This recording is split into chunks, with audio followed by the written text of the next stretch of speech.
तापमान 45 डिग्री से ज्यादा है और लाखों लोग इस चिलचिलाती धूप में अपने छोटे बच्चों और बुजुर्गों के साथ पैदल इराक के नजफ शहर से करबला की ओर लगभग 80 किलोमीटर की पैदल यात्रा कर रहे हैं।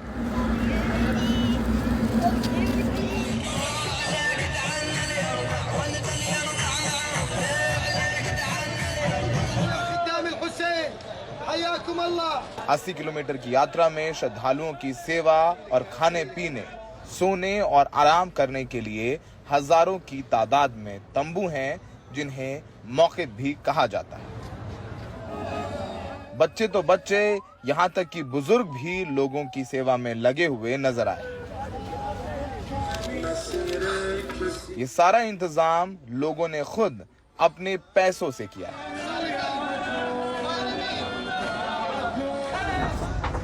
सेवा भाव ये कि चलने वाले श्रद्धालुओं के लोग पैर भी दबाते हैं। पूरा जितना इंतज़ाम है, इंतज़ामिया, ये सिर्फ जनता के हाथ में है। सारा खाना आपने देखा होगा, अंजुमने, सारी चीज़ें, करोड़ों रुपया, मतलब कम से कम 100 करोड़ रुपए का। 4 करोड़ लोग हैं नजफ करबला मिला के 2-3 जिलों में, तो सोचिए कितना। 25-30 दिन से और फिर सबका खाना पीना और बेहतरीन खाना, अच्छे बिस्लरी का पानी उनको नसीब किया जाए, इसमें कोई गवर्नमेंट का हाथ नहीं है। जब श्रद्धालु कई दिन पैदल चलकर करबला पहुंचते हैं तो इमाम हुसैन की दरगाह को देखकर उनके आंसू निकल आते हैं।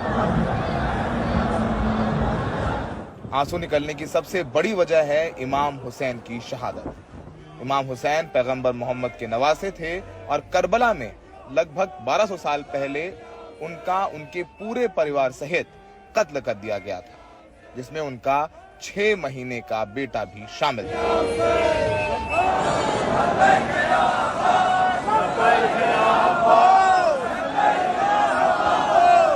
इमाम हुसैन मदीने से अपने घर वालों के साथ, अपने 72 चाहने वालों के साथ इस सरजमीन पे पहुँचे और यहाँ पे यजीद का जो लश्कर था तकरीबन 90,000 की तादाद में, उसने उनको यहाँ पे घेर लिया और उनके 72 साथियों के साथ उनको बेदर्दी से शहीद किया गया, कत्ल किया गया, उनकी लाश पर घोड़े दौड़ाए गए। तो ये आज आने वाला हर शख्स, पूरे दुनिया के हर मुल्क से करोड़ों की तादाद में पहुंचने वाला करबला में ये आदमी ये कहता हुआ आता है कि हुसैन, अगर हम होते तो आपका साथ देते, आपके 6 महीने के बच्चे को हम बचाते, आपको जो पानी नहीं दिया गया, आपको जो प्यासा कत्ल किया गया उस तपते हुए सहरा में, और भूखा प्यासा 3 दिन का सबको शहीद किया गया, हम होते तो आपका साथ देते।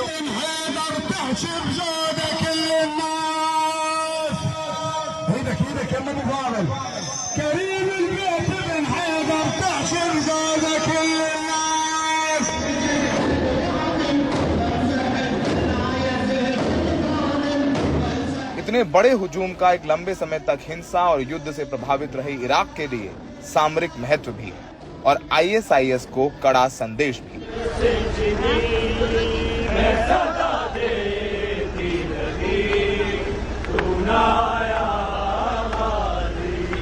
जब 2014 से लेके 13-14 से लेके 18-19 तक जब इस्लामिक स्टेट का यहाँ बहुत ही एक तरह से कह लें कि हैबत थी लोगों में, वो बार बार अटैक करते थे, श्राइन पे भी अटैक की कई कोशिशें की गई, कई ज़ायरीन जो है वो मारे भी गए। तो लोगों को ये लगता था कि शायद इससे डर के लोग आने कम हो जाएं, पर वो उस साल रिकॉर्ड नंबर्स में लोग आए और उसने वो जो एक फियर साइकोसिस था ना, उसको ब्रेक कर दिया। जो इस्लामिक स्टेट का फियर साइकोसिस था उसको उन्होंने ब्रेक कर दिया। और एक हेडलाइन मुझे याद है कि किसी ज़ायरीन से, ईरान से कोई फीमेल आई थी और उनसे कहा गया कि यहाँ पे दाइश जो है वो अरबिक में इस्लामिक स्टेट का शॉर्ट फॉर्म है, तो यहाँ दाइश है और आप फिर भी आई हैं। और उसका जवाब था कि दाइश क्या, दाइश की यहाँ पे बारिश भी अगर होगी, यानी एक नहीं अरबों दाइश आएंगे तो मैं आती रहूँगी। तो मुझे नहीं लगता कि इससे ज़्यादा चैलेंजिंग, इससे ज़्यादा आप जो है उसको कोई पॉलिटिकल सोशल चैलेंज दे सकते हैं। पूरे अरबईन में 1 लाख भारतीय भी शामिल हुए। भारतीयों ने मातम भी किया और भारत का झंडा जगह जगह लहराता नजर आया।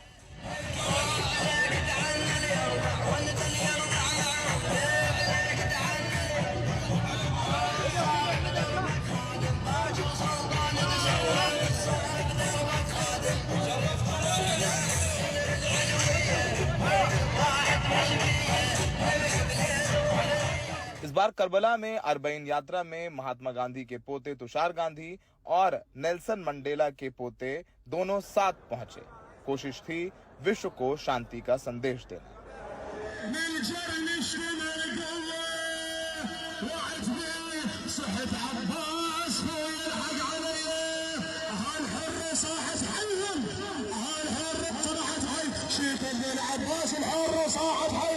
जब लोग यहाँ पहुँचते हैं तो हजरत इमाम हुसैन की शहादत में नोहे भी पढ़ते हैं।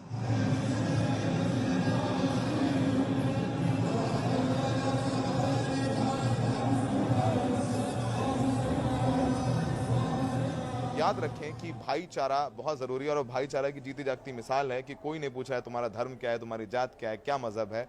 उसी शिद्दत के साथ वो एक शिया को भी पानी पिला रहा है, सुन्नी को भी, एक हिंदू को भी, सब बराबर है। और यही सारे धर्म शायद से खाते हैं और यही हजरत हुसैन का भी एक मैसेज था। और 3.5-4 करोड़ लोग इकट्ठे हैं यहाँ पर और इस गर्मी में मैसेज यही है कि सेक्रीफाइस अगर सच के लिए करना पड़े तो उससे पीछे ना हटें। इराक से सौरभ शुक्ला, NDTV इंडिया।